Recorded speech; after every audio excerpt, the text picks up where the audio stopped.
The following is a presentation of iRacing.com Motorsport Simulations on LSRTV, the voice of sim racing.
Good evening, sim racing fans, and welcome to Watkins Glen International for round number 12 of the Domino's TYJ Racing Cup Series from Watkins Glen, New York. We go racing for 112 miles of our second little taste of road course action on the 2016 calendar, and we're happy to have you with us on LSRTV and iRacing Live. Topside with you with the LSRTV broadcast booth alongside of myself, Evan Pasoko, joined by Randy Jenna topside, and our LSRTV producer Cisco Scarmoose downstairs pushing buttons and getting us on air this evening. Randy, happy to have you with us here. We're going at it at the Watkins Glen International for 44 laps around the Cup circuit. This is, though, our second trip to this track on the season, so unlike two road courses that we see with the NASCAR Sprint Cup Series, with one being here and one being in Sonoma, this is our second trip to Watkins Glen after being here earlier in the year. So maybe the guys that aren't too fond of this whole right-hand turn deal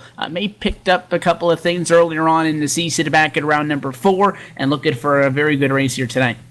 Yeah, they certainly are. It's hopefully going to be a really good race. Watkins Glen International, you know, one of the premier road courses in North America, and it always makes for good racing. The qualifying session underway now, so the driver's going to try to get the best starting spot they can for tonight's 44-lap affair. We mentioned that fourth race on the season from Watkins Glen. It was won by Chad Klinger, and I mentioned that because as we take a look to the championship standings into tonight's race, it is Curtis Young by 98 points over Len McNeese, Philip Meyer, Justin Faulkner, and Ryan Steenacker inside of the top 5. But Randy, the thing that I liked about the results from Watkins Glen, or if you're a fan of Curtis Young you didn't like, is the guy that is way out in front of anybody else at a championship came home 20th. The last time we were at Watkins Glen. He's got a pretty big gap, but even if he walks out of here with nothing and Len McNeese gets max points, it's still going to be, you're looking at about 1 3/4 races worth of points, but this could be a little bit of a hope of opportunity for some of the guys trying to make up some big ground in the championship headed into the final 8 races on the season, because before you know it, you're going to run out of time to make up that amount of distance. Yeah, these road courses are always a good way to shake up championships in any of these sort of oval-style championships to have a couple road course stops, because, you know, a lot of times those championship leaders, maybe this ain't their type of racing. They may not be all that good at it. If you're someone who's generally a mid-packer, but you know you can turn the car right really, really well suddenly you can get out there, make up some spots, and suddenly you might be looking at a top 10 in that championship points. So qualifying just about to a close. We'll toss things down trackside, get tonight's race underway. Down for opening ceremonies, headed with Jaden Berkey for the performance of our national anthem.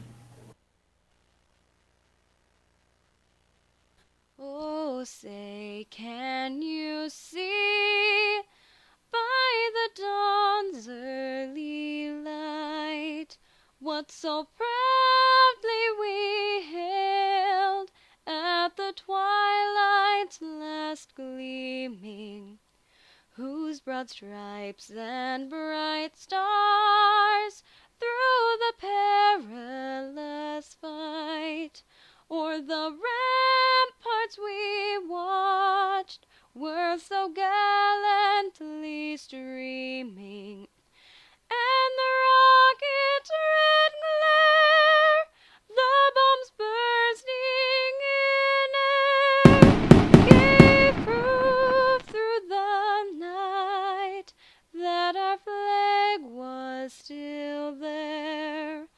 Oh, say does that star-spangled banner yet wave o'er the land of the free and the home of the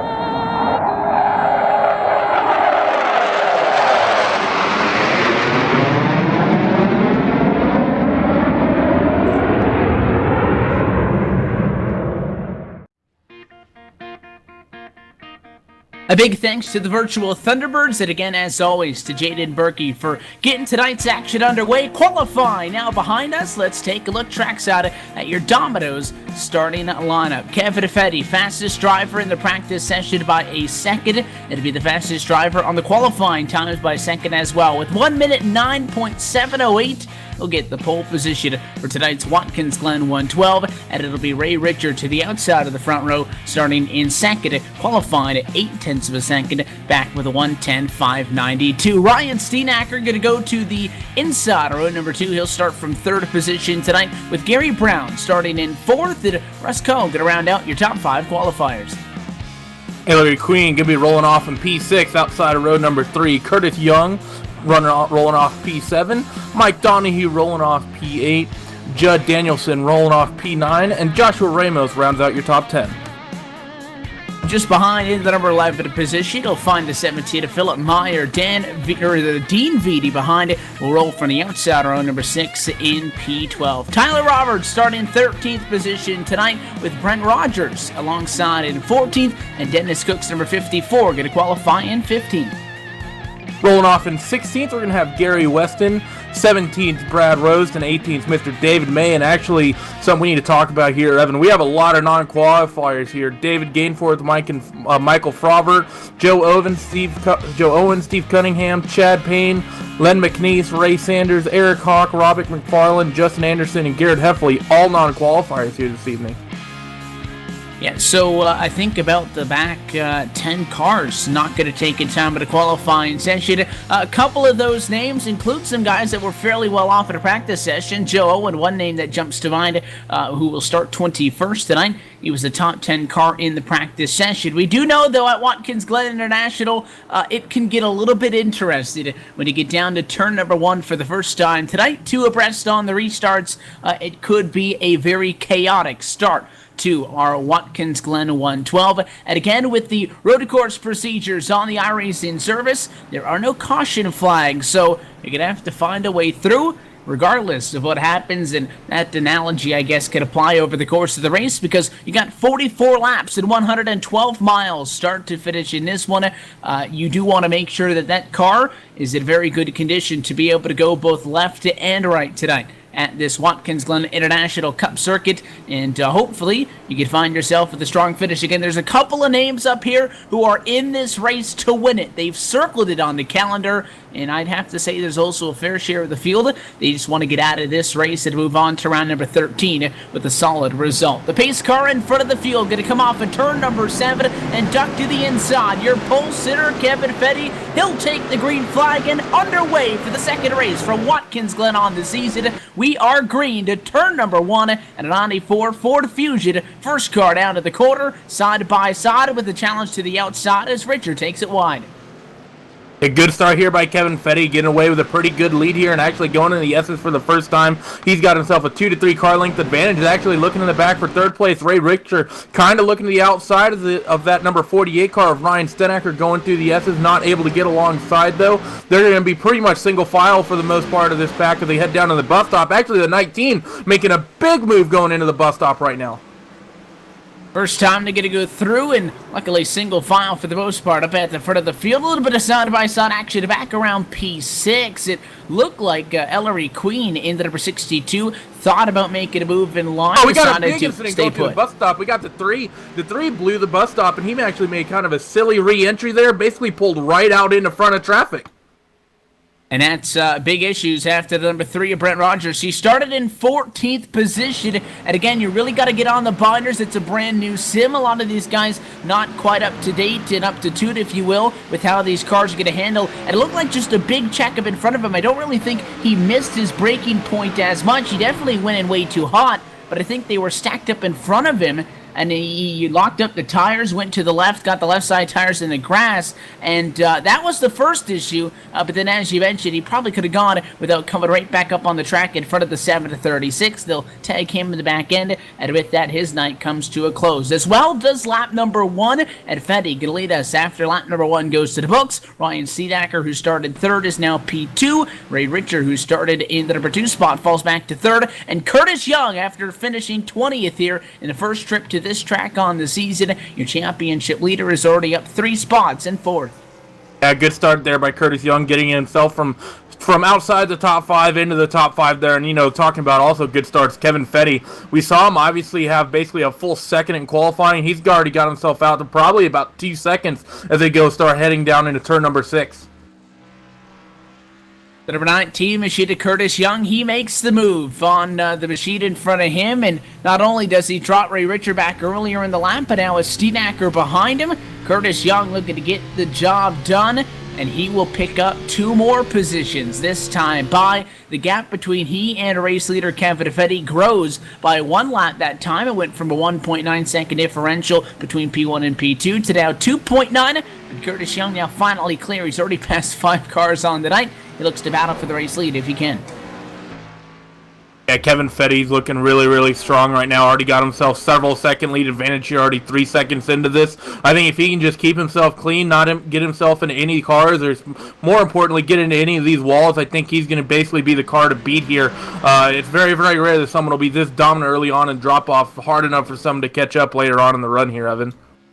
We talked with a couple of the drivers at the start of this race, and it looks like problems for the 48, Ryan Steedacker. There is heavy right side damage on the Lone Star Chevrolet, and trying to find where that damage came from. He got that through the bus stop. He got it off out of the bus stop. Yeah, he loses to the number 44. Richard going to take that position away, and Steedacker going to try to get back to him, but he just got all kinds of out of shape. They look like the car broke sideways into the bus stop, and he just kind of took a side glance at that inside Armco barrier. You take a look at the second look on the LSRTV replay right now.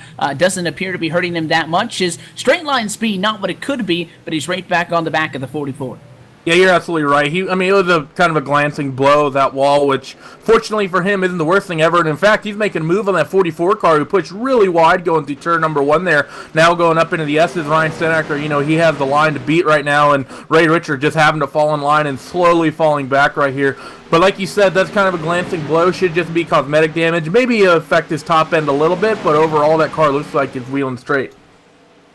So Richard falls back into the number 3 position, or rather back to number 4 position from 3rd, and Steedacker gets the spot back in which he started. Behind them, not a lot of movement going on. Rusko still sits in 5th, exactly where he started. The 62 of Ellery Queen still sits exactly in the number 6 spot, same position at that 62, rolled off of the grid from. And then obviously you got a lot of movement mid-pack. One car going the wrong direction. The 23, Gary Brown, started 4th. He's back to 15th. And he's got some pretty beat-up damage on the front of his Ford Fusion, leading me to believe that he found some contact early in this one.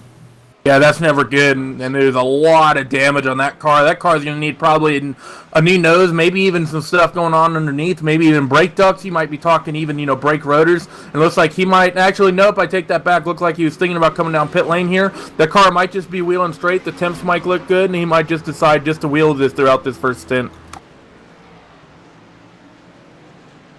So now you're really starting to see the field spread out, and you're going to see what's going to happen over the course of the run. Before we spotted those problems with the number 48 of Ryan Steedacker, talking about how we were speaking with some drivers at the start of this race about fuel strategy, because again, no caution flags. Going to slow this one down, so tonight's 44 laps of contest going to be done just inside of about an hour-long window of racing start to finish. But the pit stop's going to be a big determining factor in this one. 44 laps on the board tonight, and they pick picked that number to give these drivers a little bit of options, because at the max, you could push maybe 23 laps on a fuel, what some of the drivers who were running mid-pack were telling us about. And what they had told us before the race, Randy, was that at the pace that they're going and at the fuel that they're eating up, they can go 23 laps, they can get to the halfway point, pit, and go the rest of the way. They are not sure, though, the kind of fuel mileage that some of the faster guys are making. They could also maybe come down at the halfway point, pit on a one-stop strategy, or the window of possibility is open if they want. Come down 2 times, split this race into thirds,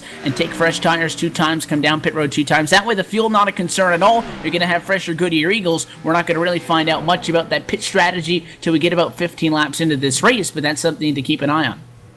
Yeah, it certainly will be, and I think fortunately for the likes of Kevin Fetty and Curtis Young right now, I mean, they have such a big gap to everybody else. They could probably start saving now and maintain these gaps and make it a one-stop race.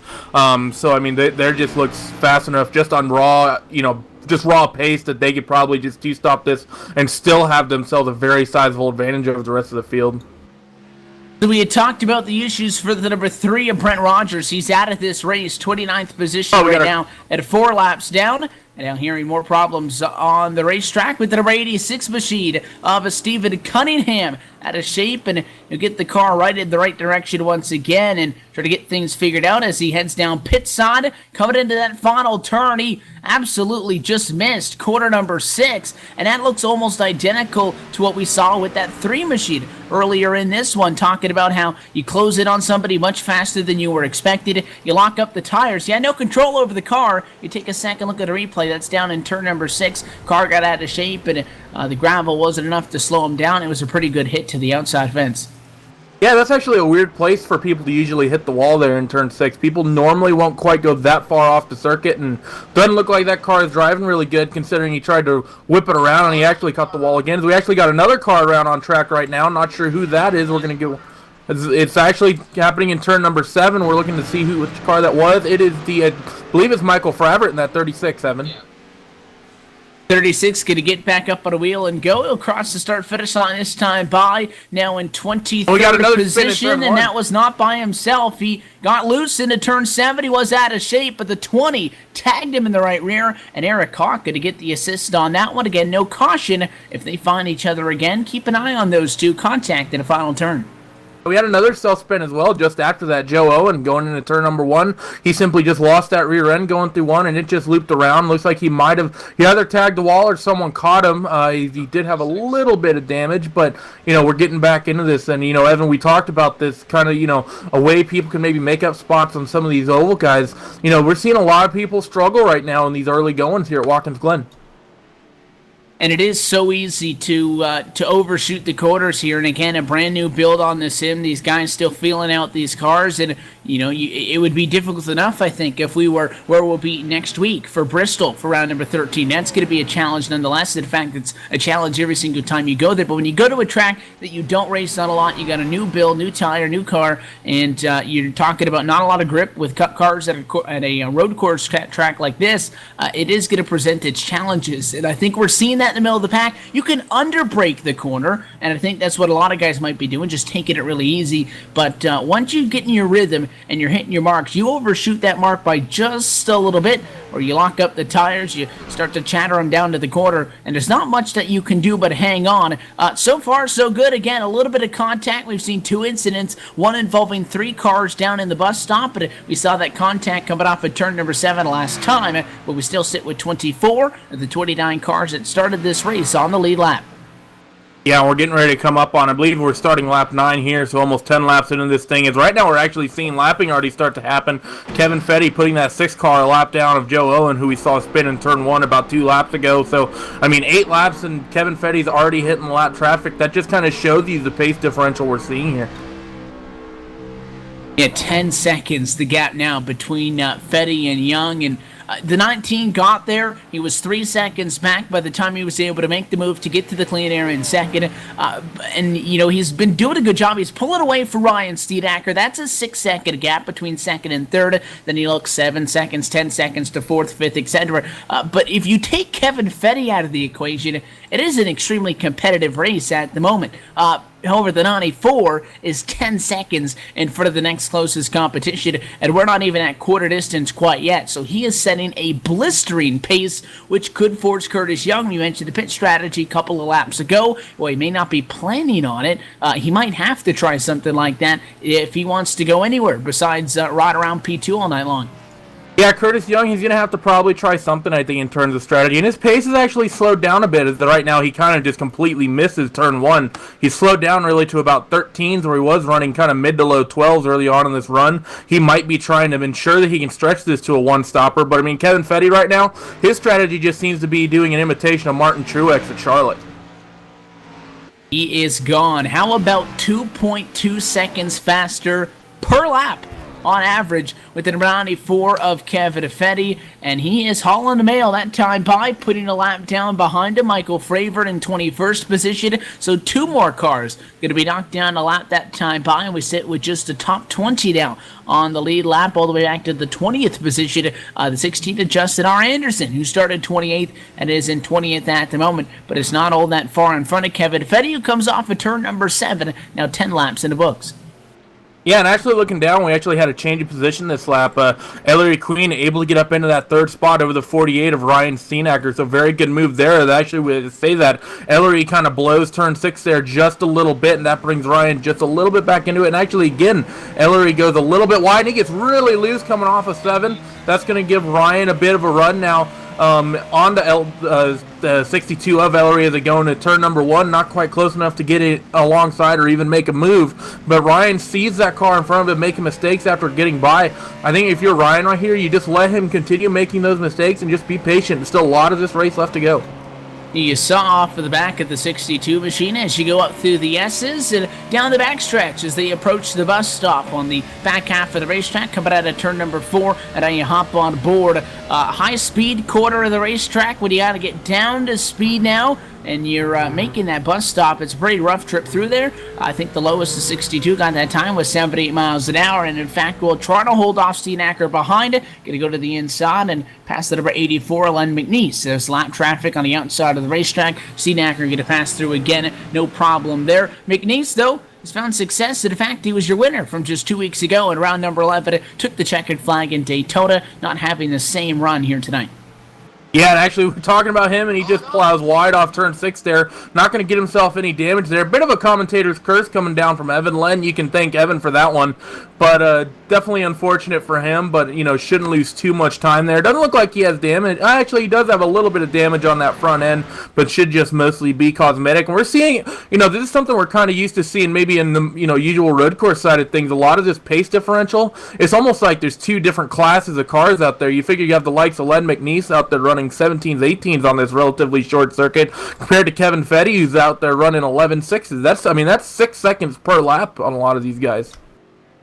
Yeah, and for Kevin Fetty as well, again, we talk about how these Cup cars, they're just not made to run on these road courses, so they're fun to drive here if you know what you're doing. They're slipping and slotting all over the racetrack. His lap time is sitting just 5 or 6 seconds off of the track record, which is in an LMP1 car, so he's hauling the mail up there in front, his Ford Fusion, with 1:11 the last time by. Extremely consistent lap times this time by. He'll put Robert McFarland the lap down in 17th.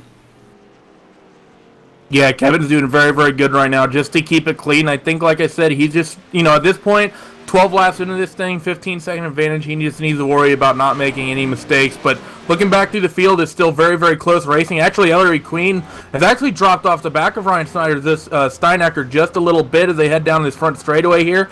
So something, I think, happened there. Not quite sure what it was. And the 48 is slowed.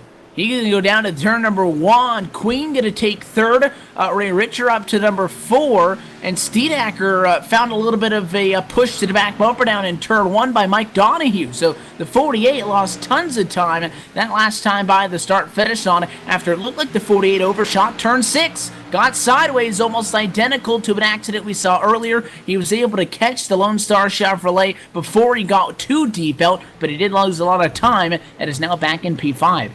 Yeah, talking about these Cup cars, like you said, they're not really made to go go turning right or, have hard braking in these braking zones, and it's really easy to either lock up a right front or even a rear tire and have that rear end kick out on you and get really, really loose and, have to really wheel that thing to bring it back underneath you.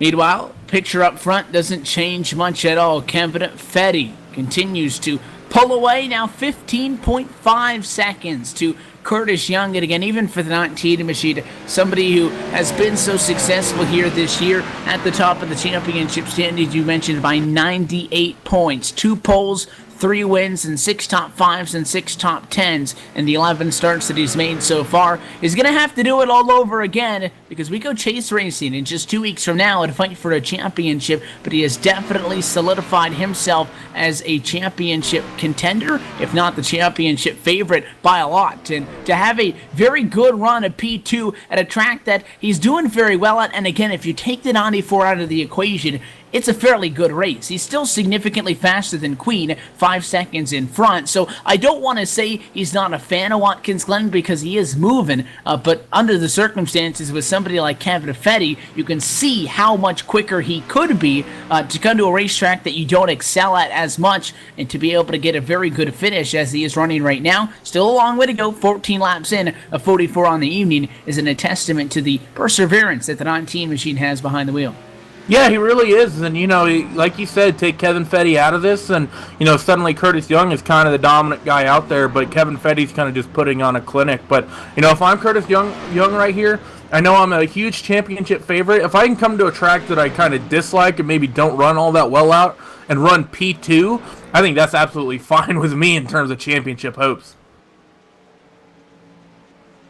Queen continues to hang on to that spot that the 62 picked up after the problems for Steinacker, and then as well the 44 machine in P4. Now more problems down in turn number 1. Steinacker's around, and there was contact for a second consecutive time into the corner. The 70 machine absolutely nowhere for Mike Donahue to go. 70 gave a tap to the back of the 48, back on lap number 14 when they went down to turn number 1. Nothing came of it, and this time the 48, you could tell right, he knew the pressure was coming. He drove it in harder than he needed to, and the 70 machine right there behind gets into him. They both spin out. They both lose a tons more time.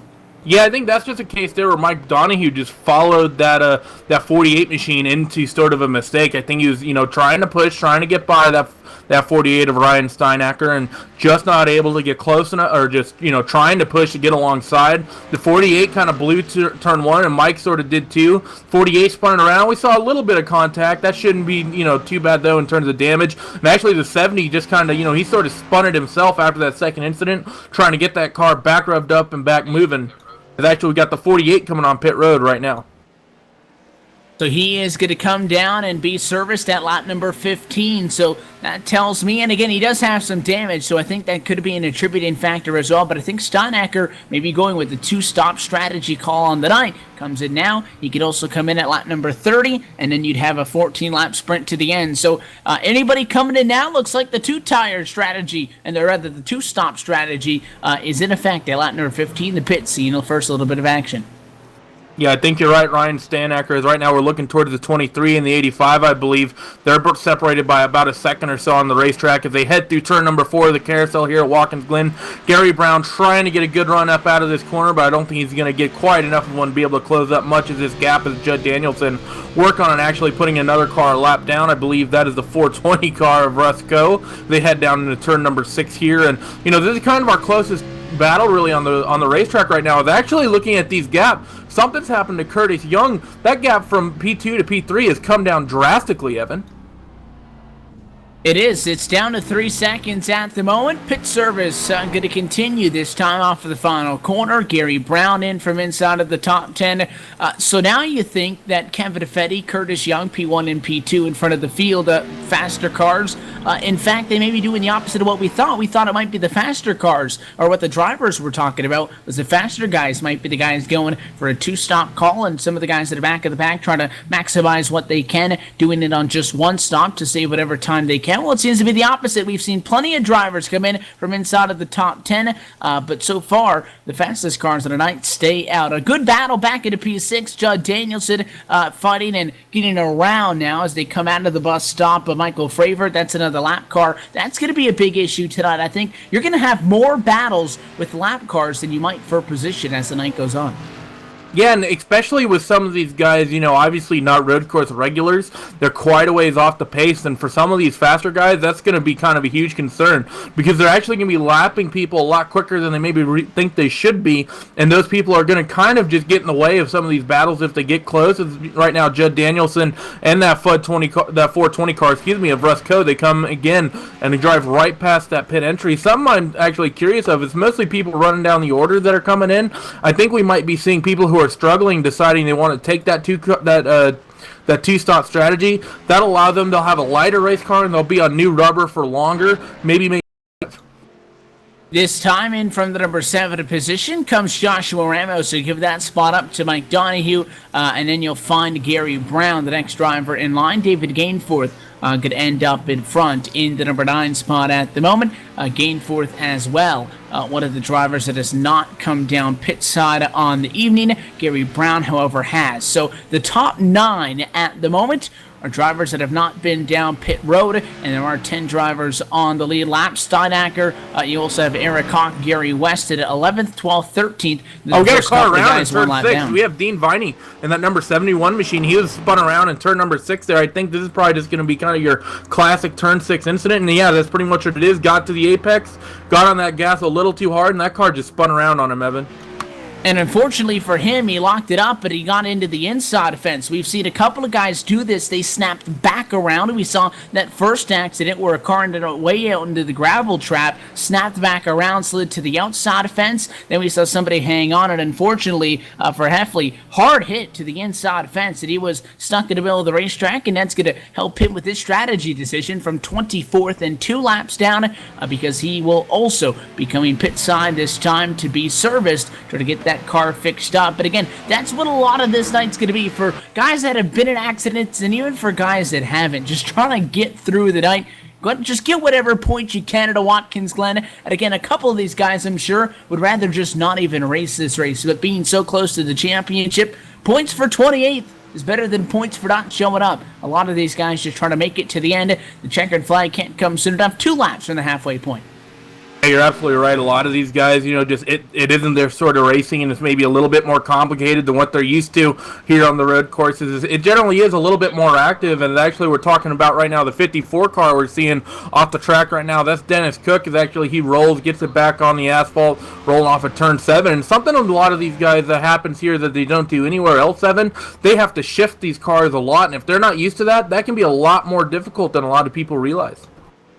Yeah, there's very few oval tracks that involve shifting. There's a couple of them where you might drop it to third gear, but here you're up and down all the way up through the entire race. You're shifted up to the bottom of some of the smaller tracks. Pocono, one that also comes to mind, you mentioned, and nothing else I think on the schedule looking ahead is going to require that. So it is completely different, but also on the sim, you take 2 completely different directions. As Kevin Fetty, he'll duck to the inside, coming off of turn 7, and your leader is in for pit service 20 laps in. He'd have to go 24 to make it to the end of this race on the field that he'll have on board. Yeah, you're right. He can't make it from here, but from what we're seeing, he's actually doing something a little bit different from everyone else when he's coming in. I think we're expecting him to maybe just do a splash and dash rather than a full stop here at the end of this race. And right now, he hits his pit stall all the way at the front of pit road there, so he's gonna have a nice, simple exit here off this pit lane. So something, a lot of these guys that are running in the back that may have pit a little earlier, they're gonna, lose even more time if they have to take a bit of a longer stop here for fuel. Actually, Kevin Fetty, he's sitting on pit lane quite a while right now. Did he get caught speeding? He may have been penalized because he has gotten his service. Again, it doesn't take any longer for 4 tires to get these cars fueled up, but pit road speed is 45 miles an hour, and he may have just been caught speeding. So he's just now going to exit the pit lane, and I was just about to mention, you talked about a top-off. Well, he could do that with fresh tires, seeing as he was 20 seconds ahead. No longer. He's now playing catch-up. Yeah, he certainly is, and I'm not sure if Curtis Young gap between Curtis Young and Ellery Queen come down so much. You know, if Curtis Young is trying to stretch it to make this a one-stop race, so you know, suddenly his lack of pace makes a lot of sense if he's just out there saving gas. Young going to come by this time, 21 laps in the books. He stays out. He will take the halfway point and would ideally be the best time to come down pit road this next time around. And we'll get an updated number on the gap back to Kevin Fetty again. As long as the 94 wasn't penalized for 20 seconds, he should still be in front. But now you mentioned if he does need to get a top off, and Curtis Young is going to be able to make it. If he can go 22 laps the first time, should be able to go 22 laps the second time. If that's not the case for the 94, though, he no longer has the time advantage for the stop and go that we presume may come late in this race. Well, he is, I think, still going to be ahead once the 19 completes service if you add that extra trip down to the pit lane, ignoring the fact that he's just going to come and get a splash of fuel. It's a long way down pit road. That might put him very close on time. Yeah, I mean, it's basically, you know, you're basically on the pit lane. Just, you know, if you roll from the entrance to the exit, you know, that's about a 25 to 30 or so second trip. So, I mean, that's probably 17 to 18 seconds out there on track. So right now, Kevin Fetty, if he's, you know, if he can't stretch this to the end, as right now we're watching Curtis Young actually come off of turn number 7. Let's see if he's planning on hitting the pit lane, and that's exactly what he's doing. If Curtis Young can stretch this to the end, Kevin Fetty basically, I think at this point, has to push as hard as he can for the rest of this race after that penalty. Ellery Queen, no surprise, at number 62, going to come right behind the Impact Chevrolet in for service, and that is only a 3.5 second gap. Everyone's coming down. It closed in from about 5 seconds to 3 seconds a couple of laps ago, and I think exactly at the halfway point, 22 down, 22 to go. Anybody that agrees with this strategy call is going to be down pit road. So Kevin Fetty going to go to the race lead as Ray Richer. You got Russ Coe, Ryan Stonacker, and company now have all completed service on the night.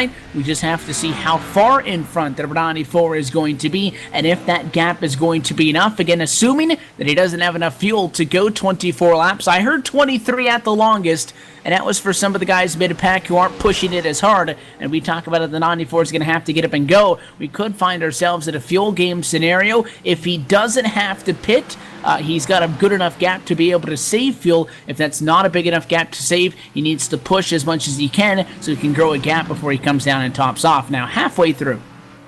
Yeah, I mean, it's going to be tight, I think, for Kevin Fetty, because we saw the likes of Curtis Young and Ellery Queen. I mean, they did 22 laps, and they were running 3 to 4 seconds off the pace of Kevin Fetty, and, you know, you're going to lose, or you're simply going to use less gas if that's the case. So, I mean, he's going to, I think, going to be really, really tight on gas to be able to make it, and I think he's going to have to start saving really, really early. I think is going to be something where we're almost going to have to go on board with that car at some point in this second stint and see whether or not he's lifting early or not. You know, but I definitely think that I don't think he can make it from here. I think he's just a little bit too tight. We're going to find out the gap this time by scoring Luke going to say 12.5 seconds, and I'm not convinced at 12 seconds that he'd be able to get on and out of pit road with a splash and go, because that alone going to be maybe 3-4 seconds in the box.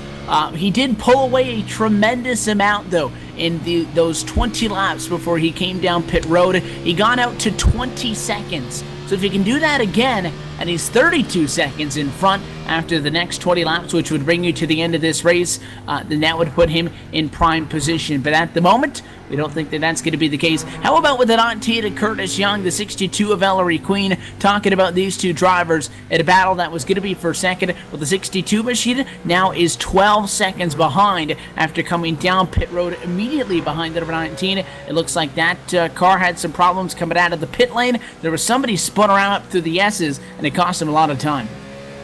Yeah, it really did. You know, that's 12 seconds down for him, and that's really unfortunate. But talking about Kevin Fetty, like you said, 12 and a half seconds here, not going to be nearly enough for him to hit the pit lane, get gas, and leave. So really, I think Kevin Fetty, he needs to find a way to stretch this gap at least out to 30 seconds before the pit lane starts. And look at that. That gap actually just went down as they crossed that start-finish line. It went from 12 seconds down to about 11.7. So not huge gains for Curtis Young, but it might be something that, you know, Curtis Young and the likes of Ellery Queen, they may have saved that first stint so they can push hard to the second one. Kevin Fetty might be stuck in a position where he pushed that first stint. He might want to save the second one. More drivers in this time for the back of the pack for service. The drivers that have already come down pit road once, for the two-tire strategy, the two-stop strategy, if you will. We obviously know that stopping 2 times is going to take much longer than stopping 1 time. So even with an additional trip still due up to come down pit road. And Kevin Fetty spins. Kevin Fetty the 94 sideways, he hangs on. Number 6. Yeah, he was catching up on some lap traffic in front. Brad Ross, that I think he got a little bit out of shape. Surprisingly, turn 6 has been a handful for a lot of guys. It is a heartbreaking corner out of the short chute, but it's not the hardest. You could obviously talk about turn 1. You could talk about into the bus stop, but problems awry down there. Yeah, I mean, it really does, and I think I would not be surprised if Kevin Fetty's having to save gas right now, because after these mistakes we're seeing, it just looks like he's gotten out of his rhythm. It just doesn't look like he's as comfortable with this car during this second stint. He doesn't have any damage, and he's obviously out there on new rubber. If he's out there having to save gas, that could easily upset someone's rhythm and easily make it so someone really, really struggles out there. And I think Kevin Fetty, I think that's exactly what we're seeing is, Curtis Young continues to just bring this gap down to this now under 10 seconds. And to the point about the 1 stop and a 2 stop, so Curtis Young, who should be able to make it with the service that he's gotten and the fuel he has on board, is in front of all the drivers that are on a 2-stop strategy call, who are going to be coming in at about 4 to 5 laps from now. So that, I think, is going to be a non-factor in the end of this one. We did cross the halfway point a couple of laps ago. Let's take a peek at your iRacing.com. Midway Race Break brought to you by iRacing, the world's premier online racing game with professionally organized sim racing from NASCAR, IndyCar to the IMSA, and more. Kevin Fetty, fastest in practice, fastest in qualifying. He's the fastest on a racetrack, 9.5 in front of Curtis Young at the moment. Ellery Queen, 21 seconds back in 3rd. Ray Reicher in the number 4 spot. Ryan Stonacker is 5th. Judd Danielson runs P6 at the moment. 7th for Joshua Ramos. Ross Coe at 8th spot. You got Mike Donahue back in 9th. And Philip Meyer rounds out your top 10. Yeah, Dennis Cook is sitting there in 11th, and really that's the last car in the lead lap right now. Lap cars, we're going to run through the top 20 here. You have David Gainforth in 12th, Eric Hawk running in 13th, Gary Weston in 14th, Justin Anderson running P15, Robert McFarland running in 16th, Tyler Roberts in 17th, 18th is Dean Viney, 19th is David May, and Joe Owen rounds out your top 20 here, Evan. 21st as well, and now you're looking at 2+ laps down. You got Len McNeese, Brad Ross back 22nd. 23rd is Michael Fravor, Gary Brown in 24th, and Gerald Heffley is 25th out of the race. P26 for Ray Sanders, Steve Cunningham in 27th position, Chad Payne 28th, and Brent Rogers in 29th position. Rounds out your field. This has been your iRacing Midway Race Break. For more information on the wide variety of sim racing possibilities online, visit iRacing.com and sign up today. You can use the LSRTV promo code by entering PR-2016 LSRTV when you register for a new iRacing membership, and you get the late model free of charge along with the 13 cars and 14 tracks included for the first time iRacing membership. So Kevin Fetty, 9.3 in front. He is no longer faster than Curtis Young. That would lead me to believe, as you mentioned, that he might be saving, trying to make it on that 24-lap run to the end. I think that's exactly what we're seeing right now. He's losing time to Curtis Young, and watching Curtis Young, Curtis Young is not running good clean laps here. He's missing apexes regularly. He's going wide. He's getting a little bit loose and just generally giving up time here. So Kevin Fetty is doing something right now to lose himself a bunch of time, either saving gas or he's just gotten out of his rhythm. And actually, something interesting is that, on these straightaways, Curtis Young can now see Kevin Fetty, whereas in the earlier stages of this race, Kevin Fetty was way beyond the edge of the horizon. We close inside of the final 20 laps from Watkins Glen, New York. It's the second and final road course race on the Domino's TYJ Racing Cup Series calendar, and Kevin Fetty trying to stretch the fuel that he has on board his number 94 Chevrolet to make it to the end, and Curtis Young, if that's not possible, sits in the catbird seat waiting to pick up the pieces back in P2. We'll take this quick opportunity, step away, and go LSRTV nonstop so you don't miss a moment of the action. More still to come. From Watkins Glen International, you're watching the Domino's TYJ Racing Series on LSRTV and iRacing Live.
Welcome back live to Watkins Glen International, where we sit 30 laps behind us now with 14 still to go in the Watkins Glen 112. It's round number 12 on the 2016 Domino's TYJ Racing Cup Series on LSRTV and iRacing Live. So happy to have you alongside with us. Myself, Evan Pasoko, joined by Randy Cheneth and Cisco Scarmuzza downstairs in a production trailer. The 94 machine, Kevin Fetty, leads by 8 seconds to Curtis Young, Ellery Queen, Ray Richer, and Judd Danielson, your top 5 at the moment, as the field now begins to really get spread out. Close it in on the point in this race where those who still need to pit for a second time. We saw the 2 stoppers come in already at lap number 15. They're going to be coming in for the final time tonight, and that explains why 11th position through 17th on the racetrack sit 1 lap down, because many of those drivers have now fallen to the wayside. But it's a waiting game at this point. Couple of battles to keep an eye on. You got Stonacker and Rusco. They're pretty close for 6th and 7th position. Joshua Ramos just in front of Mike Donahue, and Donahue going to get held up out of the S's into number 70 Chevrolet. That gap was just a second the last time by the start-finish line, but in regards to the battle for the race win, it is a waiting game as Kevin Fetty tries to wait out and hope that fuel makes it all the way. Yeah, he really is, but Curtis Young, I mean, he's pushing right now. That gap's down to 7.5 seconds, as when we were away, we saw Kevin Fetty make a little bit of a mistake in turn 6, cost himself at least 4 to 5 seconds out there on the racetrack. And Evan, I think Curtis Young, he can definitely make it to the end. He did 22 laps on that first stint, so, I mean, he's basically greenlit to go to the end, either if he has to save a little bit no matter what. Kevin Fetty is really the big question mark. If he can't make it, I mean, there's no way you can maintain 7 seconds if you have to hit the pit lane. 7.6. It's the closest it's been since the opening 10 laps of competition here from Watkins Glen International, and I think that it's just going to continue to be a nail-biter through the better part of this one. Kevin Fetty completes the lap this time by. He's now at lap number 32. Again, the question is, can he make it all the way? He pitted 20 laps into this race, but served the penalty down on the pit lane the last time, and the only time he was down pit road, which cost him a great amount of time. Curtis Young behind, he pitted 22 laps in and should easily be able to make it the 22 that left afterwards. But if you just tuned it in, the question around the 94 is pitting 20 laps in, trying to stretch 24. He had a big gap. We might have thought that he was going to play it safe on the fuel and take a top off at the end, but the penalty may have taken that option away, which is why we believe he may be saving up at the front of the field. What a 9 car. Still on the lead lap. Last driver on the lead lap is Mike Donahue in the number 9 position, and he only has 1 or 2 more laps of that service in front of him because Fetty coming out of the wide turn down there on the back half of the racetrack through the outer loop. Not all that far behind him. 22 way off track. Ramos, another driver who finds problems in turn 6, and he's going to concede P8 because of it. Yeah, Joshua Ramos, though, here in the iRacing service, you know what they say these days is dirt confirmed, and he got out there into the gravel, and he confirmed that rumor. So just like that, Ramos now back to 9th. Donahue going to take over P8. And Ryan Stonacker down pit road from 7th position. One of the 2 stoppers was able to go 20 laps, or 15 laps rather, on the first stint, all the way through lap number 33, but in 18 laps on that second stint. He's not going to have any issues making it the next 11 laps on fuel. For the Lone Star Chevrolet, in and out of pit road, his service done for the night. Yeah, good for him, just getting in, getting out quick and clean. And like you said, he knows that he's going to be able to make it to the end here. Only about 12 or 13 laps left in this event, so that's going to be pretty nice for him. As right now, just keeping an eye on this battle for the lead. Curtis Young is still just basically holding on to that 7 to 8 second gap to Kevin Fetty. And right now, Kevin Fetty, he has to be sweating really, really hard. Right now, he's running 12.7s, and at this stage in the stint, the first stint is we're about 10 laps in. He's running 11.6s, so his pace is a bit slower, but I think if he's having to save an extra 2 laps of gas, I think he'd have to be saving even harder than he is now. So maybe just needing to get, again, we heard the max was 23. You got to save just 1 lap of fuel. Maybe he is at that point already. He isn't, again, pulling away at the rate that we have been used to him doing all night long. but he has definitely picked up the pace since what he was doing, especially at the beginning of this run. More pit service possibly coming out of the final quarter, rather. Saw some problems, though, down in turn number 6. The 84 got off track. That was Lennon McNeese. His struggles continue from 20th position and 3 laps down. And in front of him, now 7.1 seconds between P1 and P2. It's closing in just enough to give Curtis Young, I think, some false hope. I don't think at this rate, Randy, it's going to close in to the point where Young can chase him down and win this race. But we did mention the issues we saw for the 94 under that commercial break. One more mistake like that, you're no longer talking 7 seconds. You're going to be right down to 2 or 3. Yeah, I mean, you're absolutely right. And Kevin Fetty, I mean, yeah, Curtis Young, he's just cruising there, but Kevin Fetty's the one I think who's under all the pressure right now. He has to save enough gas to reach the end here, and, you know, on top of that, he sees that gap to the car behind just closing down further and further and further. And Curtis Young right now, I think, you know, like we said, he's had an absolutely dominant season here. And, you know, for him, even if he finishes second, that's really not a huge deal for Curtis Young. That's not a huge negative. If you go to a track where you may or may not be the strongest and you can finish second, that's absolutely great. We actually got a car really slow in turn number 7. That's Mike Donahue. I'm not sure what happened to him, but he was way up out of the groove in 7. He might have spun that car. Yeah, actually, oh no, he spun that car in 6. There's huge damage on that car. He got loose. He caught that right side wall. Then the car actually went around and hit the left side wall. So a bit of pinball action happening there. Take a look at the LSRTV replay, and again, it's turn 6. A lot of issues into turn 6, though. Not a lot out. The 70 just overcooked the exit a little bit. The back end got out of shape, and again, he caught it in a really bad spot because the tire barrier right there, he almost hit that wall at a 45-degree angle as it kind of jets back out to get back in line with the racetrack. And for somebody who's had a fairly good run for the majority of the night, well, it may not be terminal damage, and it might look like it should be terminal damage. It looks like the Batmobile out there on track. He does fall 1 lap down, still scored in 7th position. I think he's close enough to the end to be able to make it somewhat close to the end of this one. Maybe still be able to hang on to a top 10 if the car hangs on that long. Could have been worse, could have happened earlier on, but definitely would have liked to be able to race for that top 5 spot he had all night long. You're absolutely right, Evan, and, you know, it's going to be a little heartbreaking for him, especially if this isn't the style of racing he does a lot. Being able to come out here in this round of the championship, being able to come away with the top 5, that would be a huge kind of morale booster for his championship hopes, just to, you know, just say, hey, I ran really, really strong in a track I kind of dislike and tend to struggle at. You know, and fortunately for him, that damage isn't terminal, but he's going to be well off the pace here, I think, for the rest of this event. Going to have, you know, probably a bunch of not only drag from that, but he's also going to be making a lot less downforce with that front clip completely gone. We talk about the difference in speed on the racetrack. You're talking about a 7-second gap between Kevin Fetty and Curtis Young. It's been them all night long. Then you talk 27 seconds back to Ellery Queen. And I think the race has kind of fallen apart for the 62 here somewhat in the closing laps because when they came in the pit at the halfway point, that was a 3-second gap. It's now gained by 17 to a 20-second differential between the 62 and the 19 to Curtis Young. But again, this is an oval series for all intended purposes. You'll take a look at some of these cars, and a lot of these guys going to be showing rookie stripes, if you will. Because of the fact that this series, 18 of the 20 races taking place on ovals. And if you go into a league like this, and on iRacing, it's cut and dry if you're going on a road career or an oval career. And these guys just don't do this a lot. They'll have their A-class licenses when we go back to the ovals next week in Bristol, but this is just something completely out of the ordinary for them, and not to mention having to get through it once. But again, they've already raced here once this year for round number 4 at Watkins Glen. No trip to Sonoma, and it's our second time to Watkins Glen, New York on the year, and these guys still just trying to get this one behind them so they can look to the last race before we go chase race into the final 7 on the year. Yeah, and actually it's kind of fitting as you're talking about these guys that might be rolling their rookie stripes out here on these road courses.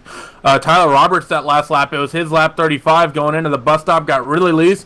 Back end of the car kicked out, and he caught that inside wall, and he did quite a bit of engine damage to that car. That car was smoking for about half of a lap. He's able to get it to the pit lane, so that's very, very good, but very, very unfortunate for him. But it's also kind of fitting, someone out there with that rookie stripe like you were talking about. 38 laps in, going to be 38 behind us, and we'll get to the go or go home point at this moment. Coming out of turn at number 7, 6 laps to go In Watkins Glen 112, it'll be sit with just 6 drivers on the lead lap. The last driver in that conversation is Russ Coe, the number 420 machine, down coming out of turn number 1. He'll head up to the S's this time through 2, 3, and 4 to the backstretch before he gets to the bus stop. We got to spin in front of Kevin he'll Fetty. be able to hang This on. is going to cost Kevin Fetty a lot of time. I'm not sure who that was. Robert McFarland going into the S's got really loose, and actually he might be in the way of Curtis Young right now. No, Curtis Young able to sneak by, but that last lap, Curtis Young brought that gap down to 5.3 seconds. And now, after Kevin Fetty gets, hung up a little bit going through the S's, that cost him 1 to 2 seconds at least.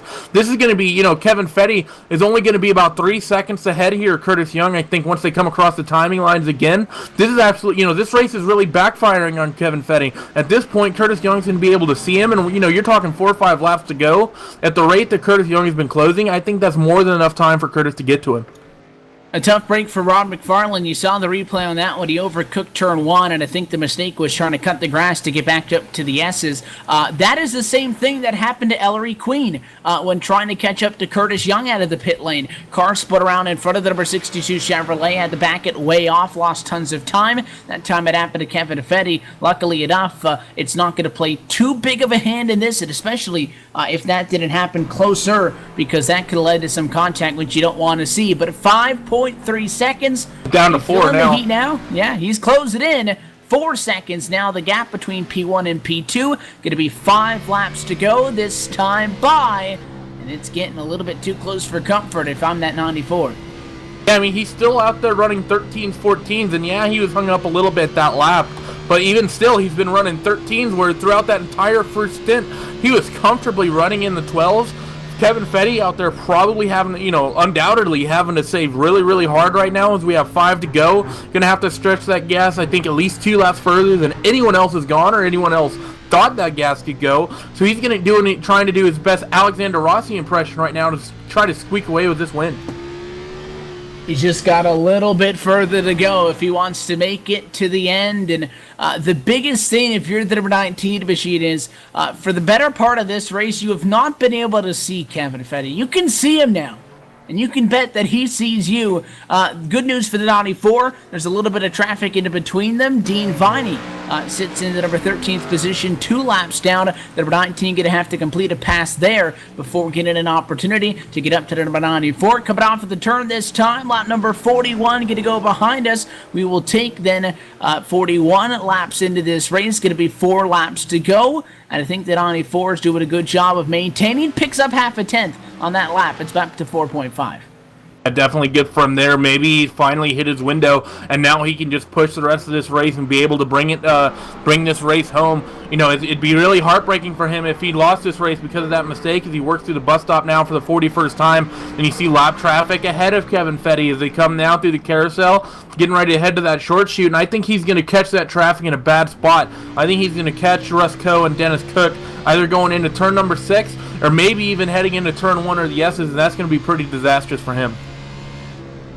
And maybe he's not quite confident in the fuel yet, but he just has to go because, again, the 94, he has been good. I don't think if you put him up head-to-head, this 19 machine, saying a green-white checker-esque finish, the 19 is going to be able to beat the 94, but the concern is a mistake. Nobody's perfect. We have seen imperfections out of the 94 here tonight.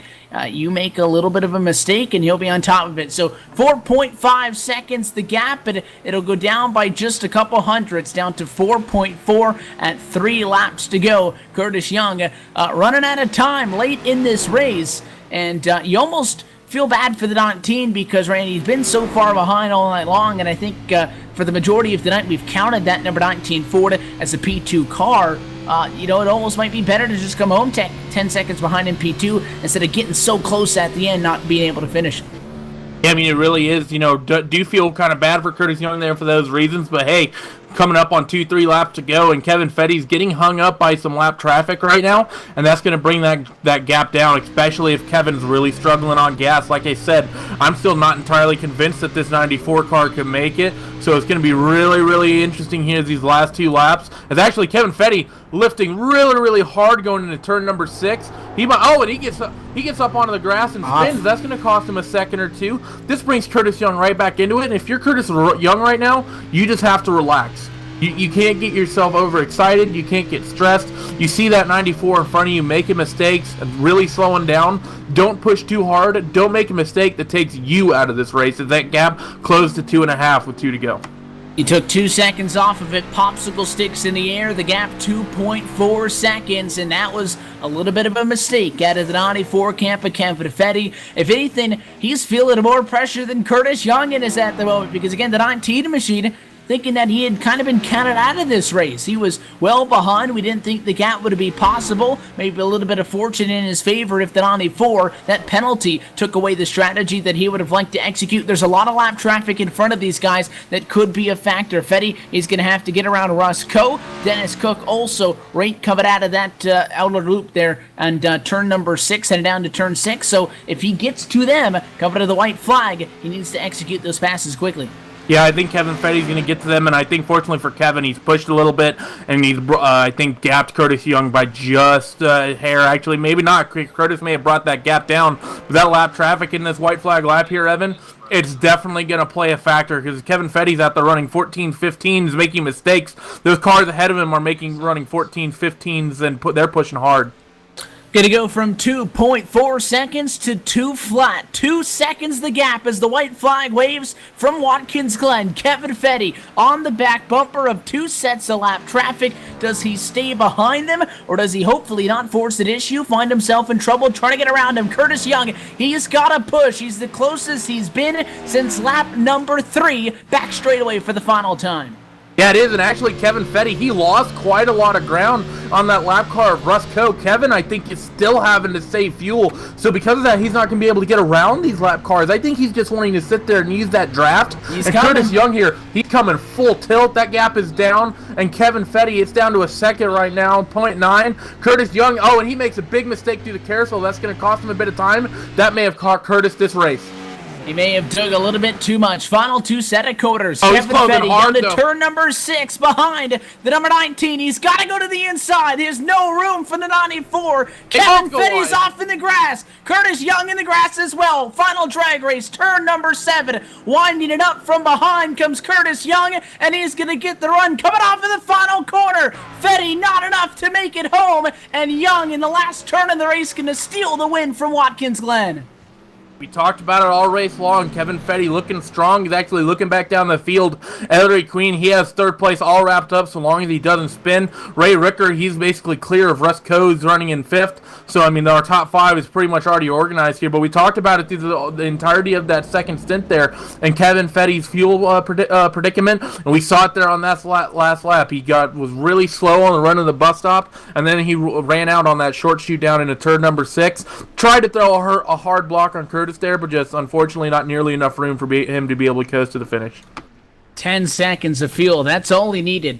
And he ran out into turn 6, which is why, he knew he had no more gas. So he had to really dig in 6, and he threw it away at that point. If he made it through turn 6, he might have been able to coast off that final turn and do something with it. But 1 turn shy on fuel, and that one deserves a second look after Kevin Fetty at the front of the field is going to lead every single lap but the final one.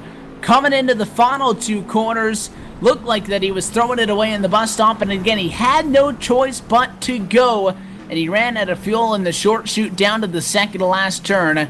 They both made a mistake in the final corner. Looked like the 94 might have had one final opportunity to win it, and somehow in the final turn, right place at the right time, Curtis Young was digging for the final 22 laps of this race. The fuel, not a question. His strategy is superior in the end, and Curtis Young somehow steals this win and is going to victory lane at Watkins Glen, and that's going to pad the point lead. It is his 4th trip to victory lane in 12 races. Yeah, I think he's going to be absolutely happy about that. But some of his competitors, maybe they might say the fix is on. He's out there doing donuts, and he put that rear end into the wall. I think Chad Canals might be the crew chief on that machine. Curtis Young, he's got enough fuel to come around and celebrate. Meanwhile, Kevin Fetty, he parked it down in the turn number 1 runoff, and that's where it's at. But for the number 19 machine, he'll head to that exact spot, and he'll celebrate. He's a winner tonight from Watkins Glen International, stealing it after the 94 of Fetty runs out of gas on the final turn of this race, and the 19 is going to victory lane for the fourth time on the season. We'll talk with him down in Gatorade Victory Lane in a moment on the LSRTV post-race show, and we'll wrap up what was a dramatic finish to the Watkins Glen 112. All of that and more is next on LSRTV. We'll take this opportunity, though, to step away one final time. You're watching the LSRTV's coverage of the Domino's TYJ Racing Cup Series on iRacing Live. Post-race show is next.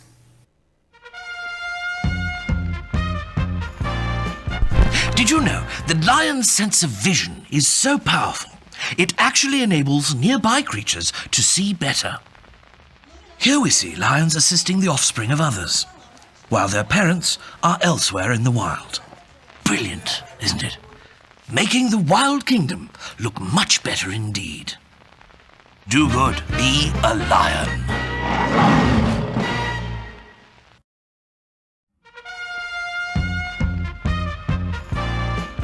While lions are notorious for their voracious appetites, they spend a great deal of time feeding other creatures.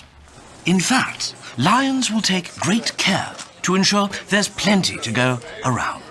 As you can see, they keep giving with utter ferocity. Bravo, lions, and bon appetit. Do good, be a lion.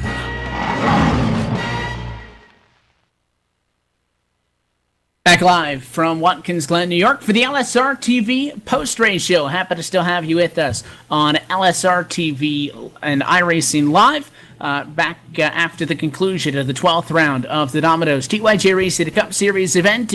Now just one to go until we go chase racing. We'll talk about that a little bit later on. First, what a finish tonight after Curtis Young steals it from Kevin Fetty. Let's take a look at your full race results for round number 12. Young gets the W, Fetty P2, and Ellery Queen runs in third to the end of this one. We'll talk with the top finishers in just a moment on the podium. A fourth place at the end of the night for Ray Richaresco, P5, and they round out the drivers that finished this one on the lead lap. Sixth position for Ryan Stonacker, Mike Donahue in seventh, Judd Danielson back at a P8, Philip Meyer in ninth. Then rounding out your top 10 is Joshua Ramos.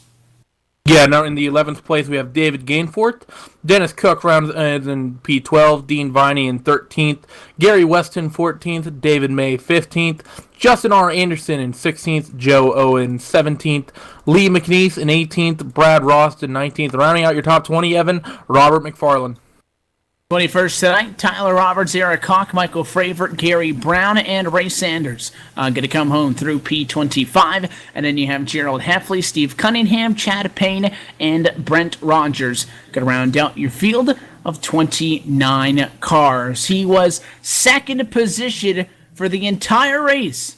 And you could argue that, he may have had a second-place car, but he dug for the final 22 laps out of the pit lane. He put himself in the right spot at the right time, and he leads this race for about 7 seconds, and it's enough to get the job done. Curtis Young, your winner tonight from Watkins Glen International, fourth win on the season, and caught up with the driver of the number 19 down in Gatorade Victory Lane. Curtis, congratulations. Talk us through whatever that was, because it was a big gap at the halfway point. Fetty ends up with a penalty trying to save fuel, and you ran him down and you forced him to run out. Well, I knew it was going to be a pit strategy race. Some people were going to make it 22 laps and just have to make one stop, and others were going to be making 2 stops. To make it on one stop, you had to basically save during that pace lap, and I was saving around the carousel for most of that first run where you're not really using too much throttle in it, and that got me to 22 laps. Saved a little bit after that, and I know Kevin pitted 1 lap before me, so I figured he'd run out before I did if it came down to it. So about 10 to go, I just went for it and hoped that he ran out, and luckily he did. What was going through your head there on the white flag? If he was able to make it on field nonetheless, you think you were close enough to get to him? You got to within 9/10 before you ran out. No, I think that was all Kevin. He was saving, and that's why I was catching him so fast. But yeah, that was all his race to win if the fuel played out for him. But yeah. Well, we've been here before for round number 4 on the season, and it was not the result that you guys wanted, a 20th place result. To come back here with a successful and dominating season that you guys have had to kind of get redemption for the final road course race on the year has got to feel pretty good for you guys as we close in and get ready to see that gap you have be erased as we go chase racing. Got to keep the momentum up, and you did that tonight. Thank you. So we look forward now. Next race on the season going to be round number 13. We go to Bristol. Bristol always a fun one. We've also already been to Bristol on the year back at around number 6. What's the game plan? I don't know. Just try and qualify up front and stay out of trouble. That's a track where you can get into trouble pretty easily if you're stuck in traffic. Even if you do start at the front, you're going to catch lap cars pretty quickly. So, yeah, I'm just going to try and stay as clean as I can.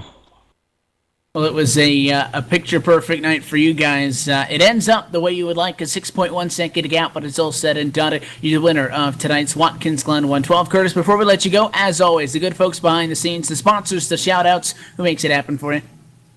I'd like to thank my buddy Eric Hawk and my dad for watching, Robert for putting the lead together, and Domino's TYJ Racing, and you guys at LSRTV. Well, I will say we appreciate you sticking around and chatting as always, Curtis, and I want to express our gratitude for you guys making that a race. It was an exciting finish, and I know that this one ends up in your favor, so we want to congratulate you on the win. Best of luck next week. We'll see you at Thunder Valley. Okay, thank you. Have a good one, guys. And your winner tonight from Watkins Glen International, Curtis Young, steals it off of the final corner.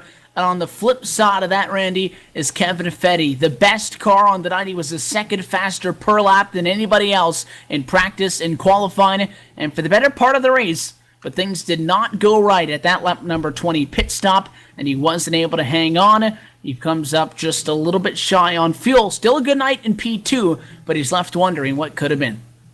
Yeah, you're absolutely right, and there was, obviously a lot of stuff. Actually, I'm stood alongside with Kevin Fetty right now, and Kevin, you were the car to beat for the really 43 out of 44 laps here. We saw you make a slide error on the pit stops, and I'm going to first ask you about your strategy. If you hadn't caught that pit lane penalty, were you planning on two-stopping? That was going to be a one-stop race. I had no intentions of making 2 stops. Would have been nice to have those 18 seconds on the penalty back, though. Yeah, and I'm absolutely sure because that gap to Curtis Young, it absolutely came down a lot, and it just seemed like through that second stint you were just feeling the pressure, between having to save gas and as well as just making little mistakes from Curtis being so close. How what do you think it was that made you be so short on gas? We saw you run out about really kind of going into the bus stop. It seemed is where you started to sputter. What do you think it was that made you use so much fuel? Well, I was saving as much as I could there in that second run. Came to lap 21, and spotter told me to pit, which was going to be a lap too early, and that's actually where I got the penalty. Is I was switching over to see how much fuel I had left and didn't slow down in time. Just a series of mistakes on my part. But when I went into the pits, I had like 1.2 laps left in the first run, and if I just raced that last lap, it would have been a moot point. Well, that's definitely unfortunate there. That little mistake like that ended up costing it for you. How confident are you going into this next round, though, at Bristol? Tonight was a big help as far as the anxiety at Bristol. You never know what's going to happen down at Bristol. And I wanted to get as much of a cushion, ahead of the cutoff line before we went down there because it's hard to say what might happen down there. So the second place, it really, really stinks, after you lead that many laps. But in the grand scheme of things, that should solidify my place in the chase a pretty good amount. That's definitely good to hear for you, Kevin. And again, congratulations on the strong second place finish here today at Watkins Glen. Any shout outs, any sponsor thanks? Yeah, I'm running a special paint scheme. The car was painted like a Waco G4 glider that they used on D-Day, and this is a D-Day remembrance car. So I'd like to thank all of the men and women in uniform and our allies for their service. Want to thank Robert and the league, and certainly want to thank Mike Donahue. We do a lot of collaborating, and it's seemed to be doing pretty well. We're both going to end up in the chase, it looks like. Congratulations to both you and Donahue for hitting the chase, and congratulations again on the P2 finish here. And Evan, a bit of patriotism coming out of Kevin Fetty here, and unfortunately for him, it just came up a little bit short today. And he has to settle, I think. We were talking about Curtis Young wanting to race for the win and saying that he would be okay with the P2. Kevin Fetty felt like this was his race, and unfortunately, he has to settle for a second-place finish. And all of that conversation, the number 62 of Ellery Queen comes home in the number 3 spot, and going to be a solid result at the end of this one. Caught up with the driver of the number 62 down in Gatorade Victory Lane, alongside with Young and Fetty on the podium. Ellery, congratulations. A good result for you guys, and I think uneventful would be a good term to describe, because those guys up front had a lot going on at the end. You had a nice safe gap back to 4th. You ran your race. You got a great result out of it. Yeah, pretty much. Second half of the race was a little more eventful than I would like, with the tires falling off. But with about 10 laps to go, I knew I wasn't going to catch those two, so it was more about fuel management. Yeah, we saw that come into play in the battle for the race win, but also that was abundant all over the racetrack with the pit strategy and people making a decision if you wanted to do this race on a 1-stop, if you wanted to do it on 2 stops. And the overwhelming call for the drivers that finish up at the front of the field was to do it on 2 stops. You made it 22 laps on the first run, and you made that second run 22 laps as well. How close were you guys on fuel, though, being able to cut this race 50-50? Well, I don't know how the other two were, but I know I had a half a lap of fuel left when I crossed the start-finish line, so I was cutting it a little pretty close. It works out well for you guys. We talked a lot tonight in this one, and we talked about how seeing, how far, and you're included in this conversation as well, how far the guys inside the top 3, top 5 were able to pull away for the rest of the field. Watkins Glen just being such a unique challenge. It's the second time you guys have been here on the season. Is this what you guys expected out of this one? Well, I knew I'd improve. I mean, I finished 11th the first time around, and then pretty much every off week I would run a little Watkins Glen practice. So I've been practicing at this track for a while, so I was pretty confident I'd have a good finish. I was just happy with 3rd, so. It was a great result for the Impact Chevrolet. The sponsors, the shout-outs, anybody you want to thank down here for your good finish? I'd like to thank my wife, Katie, and my 5 children for supporting me. Daniel for letting me use his house for my sim rig here. Of course, Robert and Domino's TYJ Racing for putting this great league together. I'll say that that practice paid off. It was a hell of a drive tonight, Ellery. Congratulations on the strong finish, and best of luck. We'll see you next week. Thank you. See you next week. So that is the driver of the 62 Chevrolet, and that rounds out your podium tonight in the Watkins Glen 112. What a race, though. Again, talking about the amount of practice that it takes, to go from an 11th position to car to a 3rd position to car. A great run for the 62. And for a race that, again, anticlimactic maybe, it looked like it was all Kevin Fetty, really started to get interested in those final 10 laps. And I asked the question specifically, Randy, to the 62, how close were you on fuel going 22 laps there at the end? And he said he had about half a lap. So 22 and a half, and Curtis Young tried to go 24, and he made it to the second to last turn. So he saved almost 1.5 laps of fuel. It was an impressive drive, just not enough to make it to the end. So the odds were stacked against him. Yeah, I mean, it certainly was, especially for Ellery, saying that, he really didn't have to save too much to hit that 22 and still have an extra half a lap in it. That tells me that Kevin may as well been able to do it, if it's, with maybe a little bit better saving, but it's really hard to say. I wasn't in, can't see the telemetry, and obviously I wasn't in the car driving it, so I'm not really sure what the fuel usage is like, but definitely unfortunate for Kevin there, running out off of that last corner, about probably 300-400 yards away from that start-finish line. So close he could taste it, and he had the better part of 43 laps to think about what kind of burnout he wanted to do, but unfortunately, he's going to come home just a little bit shy. And the action rolls on next Thursday night from Thunder Valley, Bristol Motor Speedway. We return for the second time on the year, now just one race away from going chase racing as we get set to determine the 2016 Domino's TYJ Racing Cup Series. That and much more action. We got chase racing on Friday night, for the iSuperspeedway.com Racing Series, and also LSRTV Night on iRacing Live this Saturday with the United Sim Racing Truck Series. That and much more can be found right here on your home for live sim racing action. If you want a full broadcast schedule, go to our website at www.livesimracing.com, and also make sure to give us a like on Facebook at facebook.com/livesimracingtv. That does it tonight, though, from Watkins Glen, New York, and on behalf of everybody behind the scenes at LSRTV LLC, I want to congratulate Curtis Young for getting the W in tonight's Watkins Glen 112. And on behalf of the broadcast crew tonight, for myself, Evan Posoko, for Randy Chetnett, and our producer, Cisco Scaramuza, I want to thank you so much for tuning in. We'll see you next Thursday night from Thunder Valley, right here on LSRTV, the voice of sim racing. Good night.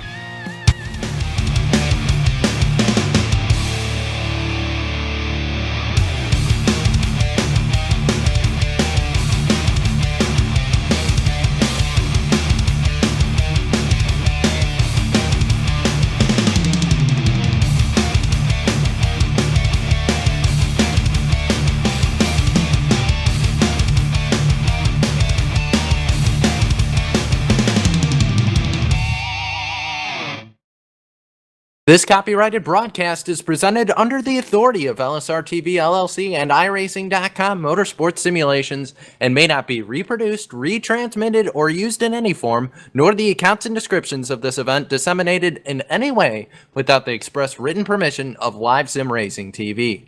LSRTV would like to thank its loyal fans for their continued support, and we hope you enjoyed tonight's broadcast.